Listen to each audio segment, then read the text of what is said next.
Assalamualaikum warahmatullahi wabarakatuh. Hello guys, my name is Safira with name 23030708.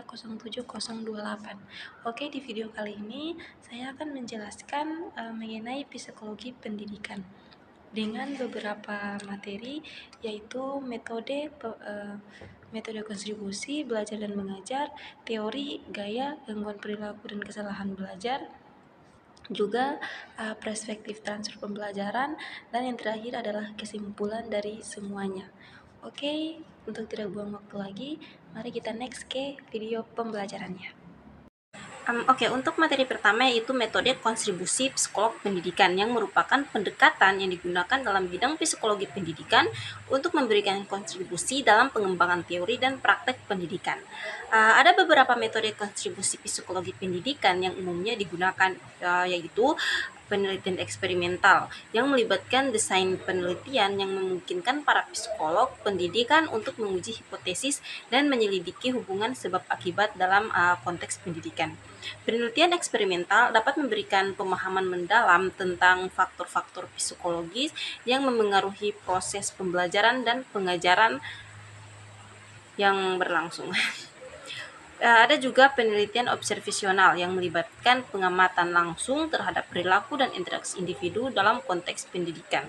Dengan menggunakan metode observasional, para peneliti dapat memahami dinamika interaksi antara guru dan siswa, serta faktor-faktor lingkungan yang memengaruhi proses belajar mengajar. Ada juga studi kasus. Dalam metode ini melibatkan analisis mendalam terhadap kasus-kasus individu atau kelompok-kelompok dalam konteks pendidikan. Studi kasus dalam memberikan wawasan yang kaya tentang pengalaman individu dalam proses pendidikan dan memberikan dasar untuk pengembangan intervensi atau program pendidikan yang lebih efektif. Terus ada juga survei dalam kuesioner. Metode ini melibatkan pengumpulan data melalui survei atau kuesioner yang diberikan kepada responden. Dengan menggunakan survei dan kuesioner, para peneliti dapat mengumpulkan informasi tentang persepsi sikap, pengalaman individu terkait dengan pendidikan. Terus yang terakhir, analisis data kuantitatif dan kualitatif. Para psikologi pendidikan menggunakan metode analisis data kuantitatif dan kualitatif untuk menginterpretasikan data yang dikumpulkan dalam penelitian mereka. Analisis data membantu para peneliti dalam mengidentifikasi pola, tren, dan hubungan antara variabel-variabel dalam konteks pendidikan. Melalui berbagai metode kontribusi psikologi pendidikan itu, para ahli psikolog pendidikan dapat memberikan sumbangan yang berharga dalam pengembangan teori dan praktik pendidikan yang lebih efektif dan berkelanjutan. Oke, masuk materi kedua mengenai belajar dan mengajar dalam perspektif psikologi pendidikan. Dalam proses belajar mengajar itu melibatkan pemahaman tentang proses belajar dan mengajar dari sudut pandang psikologis. Ada beberapa konsep utama dalam psikologis pendidikan yang relevan dengan belajar dan mengajar, yaitu salah satunya adalah pembelajaran. Psikologi pendidikan mempelajari bagaimana individu memperoleh pengetahuan, keterampilan, dan sikap melalui proses pembelajaran. Teori-teori pembelajaran seperti behaviorisme, kognitif, konstruktivisme, dan humanistik memberikan wawasan tentang bagaimana belajar terjadi dan bagaimana guru dapat memfasilitasi proses pembelajaran yang efektif. Terus ada juga motivasi. Psikologi pendidikan mempelajari faktor-faktor motivasi yang memengaruhi minat dan usaha siswa dalam belajar. Teori motivasi seperti teori hierarki kebutuhan Maslow dan teori harapan Fromm membantu dalam memahami bagaimana guru dapat memotivasi siswa untuk mencapai tujuan belajar mereka. Ada juga pengajaran dan evaluasi. Psikologis pendidikan juga mempelajari strategi bagaimana cara yang efektif dan metode evaluasi yang sesuai untuk mengukur pemahaman dan prestasi siswa. Konsep seperti gaya mengajar, diferensi pembelajaran, dan penilaian formatif dan sumatif menjadi fokus dalam meningkatkan kualitas pengajaran. Selain itu, ada juga perkembangan kognitif sosial. Psikologi pendidikan mempelajari perkembangan kognitif dan sosial individu dari masa kanak-kanak hingga dewasa. Teori perkembangan seperti teori Piaget dan teori perkembangan sosial Erikson memberikan wawasan tentang bagaimana proses belajar dipengaruhi oleh tahapan perkembangan individu.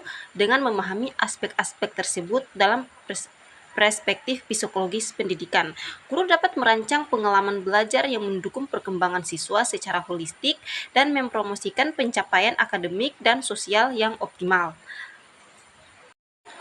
Oke, selanjutnya masuk di materi ketiga, yaitu teori pembelajaran. Teori pembelajaran merupakan kerangka konseptual yang digunakan dalam psikologis pendidikan untuk menjelaskan bagaimana individu memperoleh pengetahuan, keterampilan, dan sikap melalui proses pembelajaran. Ada beberapa teori pembelajaran yang penting dan sering dipelajari. Salah satunya yaitu behaviorisme. Teori ini menekankan bahwa perilaku dapat dipelajari melalui stimulus eksternal dan respons yang dihasilkan. Contoh tokoh utama dalam behaviorisme adalah Ivan Pavlov, John Dee, Watson, dan B.F. Skinner. Terus kognitif. Teori kognitif menyoroti peran pemrosesan informasi, struktur kognitif, dan pemahaman dalam pembelajaran. Teori kognitif terkenal meliputi teori konstruksivisme oleh Jean Piaget dan teori pemrosesan informasi. Terus ada juga konstruktivisme. Teori ini berfokus pada konstruksi pengetahuan oleh individu melalui pengalaman dan interaksi dengan lingkungan. Teori ini juga menekankan peran aktif individu dalam pembelajaran. Ada juga humanistik. Teori humanistik ini menekankan pada aspek psikologis, emosional, dan spiritual individu dalam pembelajaran. Teori ini juga menyoroti kebutuhan akan pertumbuhan pribadi, aktualisasi diri, dan pengalaman pribadi dalam pembelajaran. Ada juga sosial dan kultural. Teori pembelajaran sosial dan kultural ini menekankan peran interaksi sosial dan konteks budaya dalam pembelajaran. Teori ini juga menyoroti pentingnya kolaborasi sosial dan pelajaran dari orang lain dalam pengembangan pengetahuan. Dengan pemahaman tentang berbagai teori pembelajaran ini, pendidikan dapat merancang strategi pengajaran yang sesuai dengan kebutuhan dan karakteristik siswa untuk mencapai tujuan pembelajaran secara efektif. Oke, next the material tentang gaya belajar. Gaya belajar mengacu pada preferensi individu dalam penyerapan, pemproses, dan pengingat informasi. Terdapat beberapa perbedaan gaya belajar yang umumnya dikenal, salah satunya yaitu visual. Individu dengan gaya belajar visual cenderung lebih efektif dalam memahami informasi melalui gambar, diagram, atau visualisasi. Mereka membutuhkan visualisasi yang jelas untuk memahami konsep.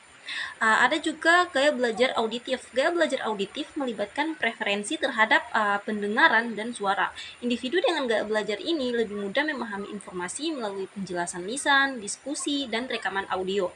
Selain itu, ada juga gaya belajar kinestetik. Kinestetik ini, individu dengan gaya belajar kinestetik lebih baik melalui pengalaman langsung, praktek, dan aktivitas fisik. Mereka membutuhkan interaksi fisik dengan materi pembelajaran. Ada juga gaya belajar verbal, yaitu gaya belajar yang melibatkan preferensi terhadap kata-kata tertulis dan lisan. Individu dengan gaya belajar ini lebih efektif dalam memahami informasi melalui membaca, menulis, dan berbicara. Ada juga gaya belajar logis. Gaya belajar logis melibatkan preferensi terhadap urutan logis, pola, dan analisis. Individu dengan gaya belajar ini cenderung lebih suka memecahkan informasi menjadi bagian-bagian yang terstruktur.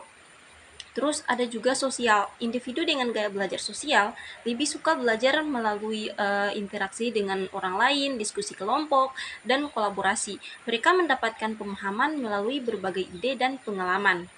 Memahami perbedaan gaya belajar individu dapat membantu pendidikan dalam merancang pengalaman pembelajaran yang memadai dan mendukung keberagaman preferensi belajar siswa. Dengan mengakomodasi gaya belajar yang berbeda, pembelajaran dapat menjadi lebih efektif dan menyenangkan bagi semua siswa. Oke, finally kita masuk di materi terakhir, yaitu perspektif transfer pembelajaran.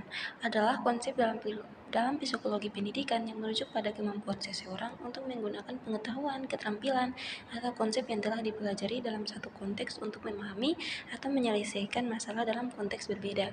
Ini berarti bahwa pembelajaran yang terjadi dalam satu situasi dapat mentransfer ke situasi atau konteks yang lain. Dalam konteks pendidikan, perspektif pendidikan atau perspektif pendidikan, transfer pembelajaran sangat penting karena menunjukkan sejauh mana pengetahuan dan keterampilan yang dipelajari oleh siswa dapat diterapkan dalam situasi nyata yang berbeda. Transfer pembelajaran dapat terjadi dalam berbagai tingkat, mulai dari transfer yang sangat rendah, misalnya hanya dapat diterapkan dalam situasi yang sangat mirip, hingga transfer yang tinggi. Contohnya mampu diterapkan dalam berbagai situasi yang berbeda secara efektif. Faktor-faktor memengaruhi transfer pembelajaran meliputi kemiripan antara situasi pembelajaran dan situasi aplikasi, pemahaman yang mendalam tentang konsep, motivasi siswa, serta dukungan dan bimbingan dari guru atau instruktur penting untuk merancang pengalaman pembelajaran yang memungkinkan transfer pembelajaran yang optimal, agar siswa dapat mengembangkan pemahaman yang kuat dan mengaplikasikan pengetahuan mereka dalam berbagai konteks. Oke, dari materi awal sampai terakhir tadi, kita bisa menyimpulkan bahwa dalam proses pembelajaran, kesalahan belajar adalah bagian yang penting karena memberikan kesempatan untuk memperbaiki pemahaman dan keterampilan. Kesalahan belajar dapat terjadi saat seseorang mencoba memahami atau menguasai satu konsep atau keterampilan. Penting untuk menerima kesalahan sebagai bagian dari pembelajaran dan melihatnya sebagai kesempatan atau untuk berkembang. Selain itu, ada juga metode kontribusi. Metode kontribusi juga berperan penting dalam proses pembelajaran. Metode kontribusi memungkinkan peserta didik untuk aktif terlibat dalam pembelajaran, kontribusi, dan berbagai pengetahuan dengan orang lain dengan melibatkan peserta didik secara aktif. Metode kontribusi dapat meningkatkan pemahaman dan referensi materi pembelajaran. Terus dari perspektif pembelajaran, dari perspektif transfer pembelajaran, penting untuk memastikan bahwa apa yang dipelajari dapat diterapkan dalam konteks kehidupan nyata. Transfer pembelajaran mengacu pada kemampuan seseorang untuk menggunakan dan menerapkan pengetahuan, keterampilan, dan konsep yang dipelajari dalam situasi atau konsep yang berbeda. Memastikan transfer pembelajaran yang efektif membutuhkan pengalaman pengajaran yang relevan, aplikatif, dan konseptual. Dengan demikian, kesalahan belajar, metode kontribusi, dan perspektif transfer pembelajaran adalah elemen-elemen kunci dalam proses belajar yang saling terkait dan penting untuk mencapai pemahaman yang mendalam dalam penerapan yang efektif dalam kehidupan sehari-hari. Mungkin itu saja kesimpulan yang bisa saya ambil dari materi awal hingga materi terakhir. Oke guys, itu tadi materi dari psikologi pendidikan yang sudah saya jelaskan, dan saya harap materi tadi bisa membantu kita semua dalam memahami beberapa pelajaran mengenai psikologi pendidikan. So, itu saja dari saya, maka saya tutup presentasi saya dengan mengucapkan wabillahi taufik wal hidayah. Wassalamualaikum warahmatullahi wabarakatuh. Goodbye.